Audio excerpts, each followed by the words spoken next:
ndabaramukije mwese bakunzi b'ikiganiro haracyariho ibyizigiro. Amahoro y'umwami wacu Yesu nakomeze kubana namwe. Tugiye gusangira ijambo ry'Imana dusoma mu cyete cya mbere Paulo yandikiye abikorino ibice byaho ni 6 umurongo wa 12. Aravuga ngo byose ndavyemererwa ariko si byose bingirira ikimazi, byose ndavyemererwa ariko sinzoganzwa n'ikintu na kimwe. Turafise ikigwa tugiye kuvuganaho ni gute naheba ibintu byananiye, ni gute naheba ibintu byananiye. Tumaze iminsi ko tuvuga ingaruka mbi ziba gukunywa inzoga cyane gukunywa urumogi cyangwa gukunywa itabi. Buri kintu cyose umuntu akora munsi y'izuba kirafise ingaruka. Ni byiza gukora ari ikintu cyiza gifise ingaruka nziza. Ni gute naheba rero ikintu cyananiye? Bishoboka ko ari inzoga, birashoboka ko ari itabi cyane urumogi cyane ubusambanyi cyane ukwisambanya, birashoboka ko ari indi ngeso ufise cyane y'ubusuma.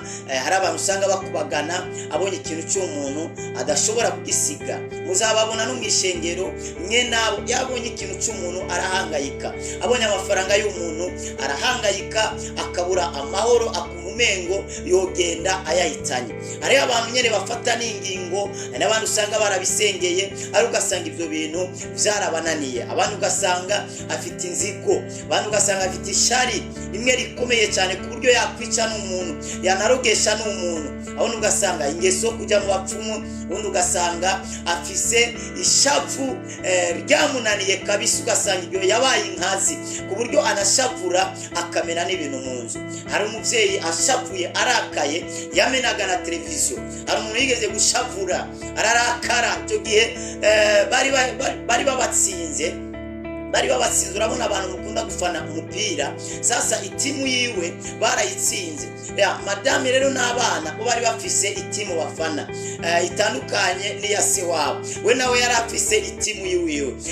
Rero itimu yiwe barayitsinda, bamaze kuyitsinda kurya rero madame n'abana bo baraserebura ko bari batsinze.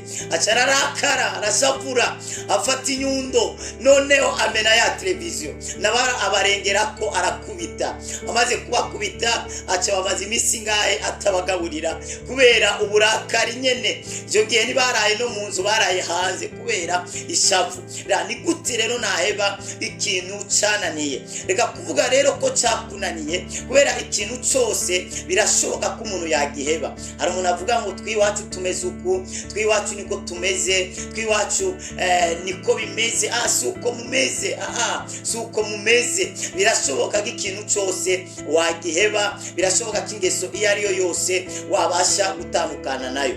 Rero nkurikirana mubwire umuti ibanga wokoresha ugaheba ingeso yakunaniye. Birivuze ngo byose ndavyemererwa ariko si byose bingirira ikimazi, byose kandi ndavyemererwa ariko sizaganzwa navyo.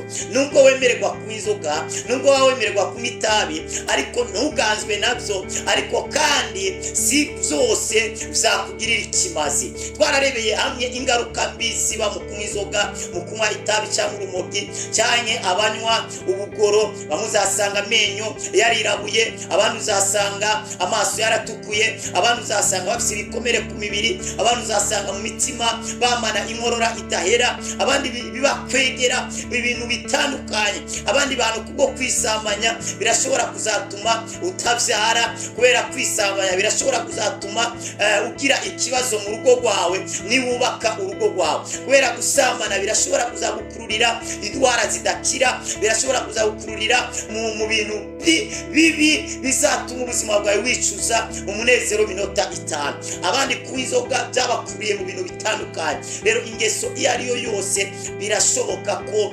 wayiheba, birashoboka ko watandukana nayo. Niriye banga rero wakoresha kugira ngo ubashe guheba ingeso yakunaniye? Ikintu cya mbere wakora nugusenga. Ikintu cya mbere wakora nugusenga. Nta muti uriho wanywa cyane warya watumuheba ikintu runaka cyakubase cyakugize umuja uretse gusa gusenga. Amasengesho nagiye mbona ahindura ubuzima bw'abantu bamwe n'abandi. Nje uri kurareba, nje uri kurumva, nje nahoze ndi umubandi, nje uri kurumva naho zenda umunywanzoga, nje uri ariko urumva ivyo bintu vyari vyarambase, ariko kubera gusenga, ariko kubera agakiza, Imana yarahinduye ubuzima bwanje, Imana yarampinduye imvanamo ivyo bintu vyose, inyuzuza ijambo ryayo, inshiramwo inyota yo kuyikorera, inshiramwo inyota yo kuyikurikira.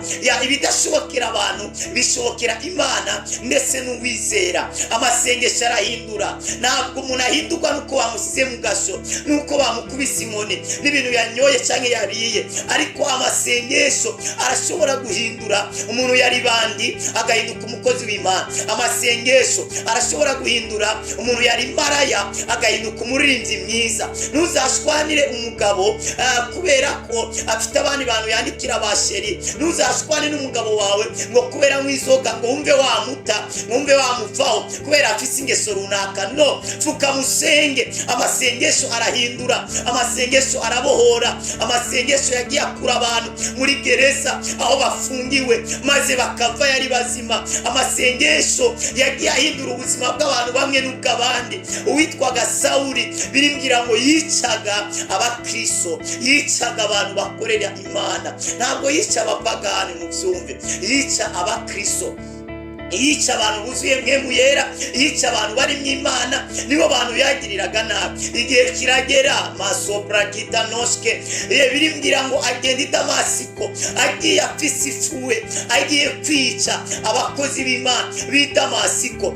Ariko umuco ngumusanga murasira giturumbuka, ngako kanya yumva ijwi rivuga ngo Sawuli, Sawuli, urampigira iki? Amasengesho azahindura ubuzima bwawe. Nimufise umwana waramukubise ngo areke kwiba, areke gutaha ijoro, vyaranze, ntakutagize, wamwirije ubusa, umwana ntivyamukanze, wamubwiye ngo sizakugurira impuzu, ivyo ntivyamukanze, yigumira irya mpuzu yarabumbye nayo ayigumiramo ntacyo yimutwaye.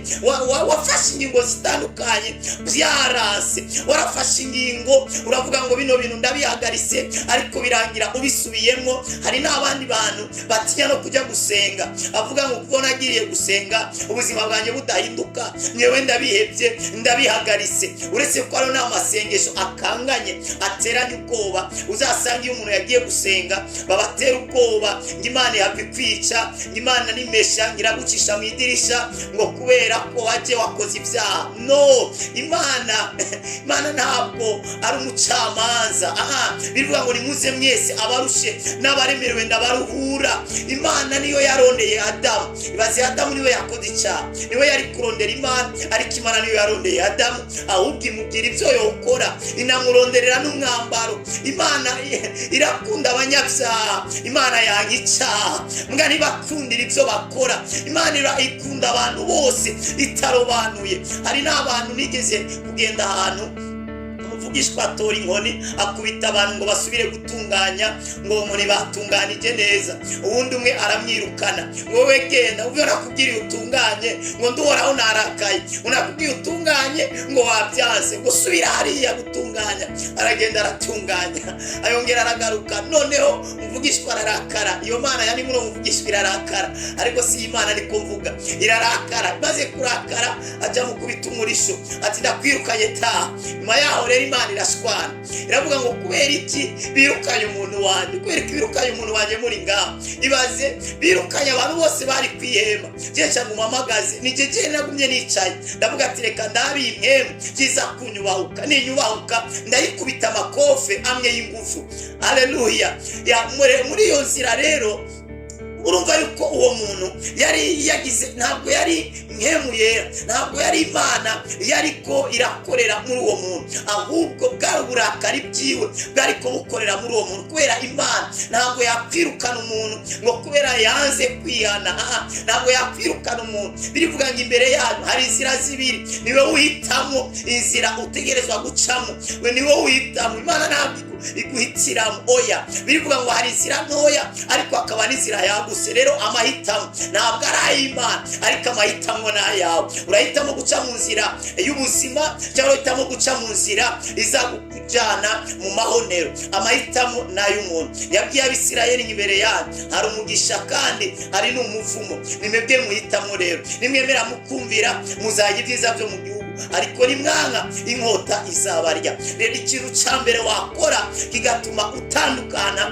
n'ingeso yakunaniye ni ugusenga. Gusenga rero birafise amaparitiye atandukanye wabikoramo. Utegerezwa kuba mu makoraniro, ntukwiriye gusiba mu makoraniro y'iwanyu ngo kubera ingeso runaka yakunaniye Imana yawe abikureba nabi. Oya, wowe uragenda usenge, uragenda mu makoraniro usenge, kubera nta kindi kintu kizabikuvanaho uretse gusenga. Hanyuma wongere ugeze muhira fata umwanya wo gusenga. Yesu yabwiye abigishwa bari ku musozi ngo nimusenge nimuke mu moshamari. Bisigura ngo iyo umuntu asenze ntashobora kujya mu moshamari, ariko iyo umuntu asenga hari ibintu bitamutwara, kubera uko umuntu asenga niko ubushobozi bw'Imana, niko ubuzima bw'Imana buhaguruka muri we. Rero gusenga bihagurutsa Imana mu buzima bwacu, gusenga bihagurutsa ingabire mu buzima bwacu, gusenga biduhuza n'Imana, gusenga bikwega amasezerano, kandi gusenga bitwegereza amasezerano.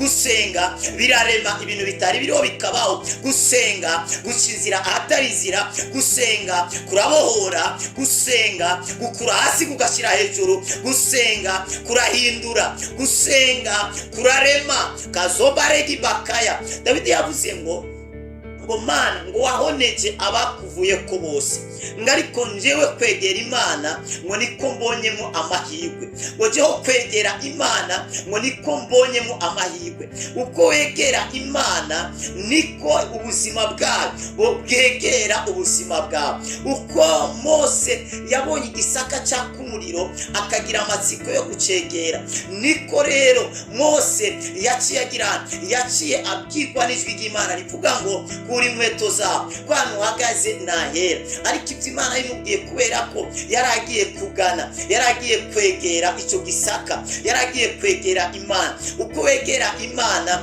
niko ingeso yakunaniye uzisanga yaratandukanye nawe. Uko ubandanya usenga niko ingeso bona umenga irakomeye uzisanga yaratandukanye nawe. Ngiye kugusengera, birashoboka ko ari ingeso runaka ufise byanse ko waheba. Nagira ngo ufate umwanya wo gusenga, nagira ngo dufatanye umwanya wo gusenga. Data, mu izina rya Yesu ndasenge umwene data mwami Imana arafise ingeso yamunaniye guheba, yarasenze igihe kirekire ariko byaranze. Ariko rero ino saa mwami Imana ndamusengeye ino nyota imuvemo, ino nyota ihagarare mu izina rya Yesu. Iyi ngeso ihagarare. Ndatura imbaraga z'Imana zinjire mu mubiri wiwe, zinjire mu mwemuye, zinjire mu bitekerezo, zihindura ubuzima bwe. Ibyahora bimuyobora uhereye ino saa birahagaze. Ararongorwa n'ijambo ryawe, ararongorwa na mwewe mu izina rya Kristo Yesu, amen. Mwarahizagiwe cyane bari ryambere dukurikiranye kuri no channel ya YouTube ya Aracari Ibyizigiro TV.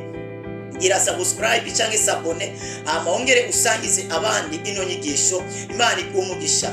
Ukeneye gusengerwa cyangwa ari ikibazo, WhatsApp yacu ni +257 65 986 540. Mwarahizagiwe cyane.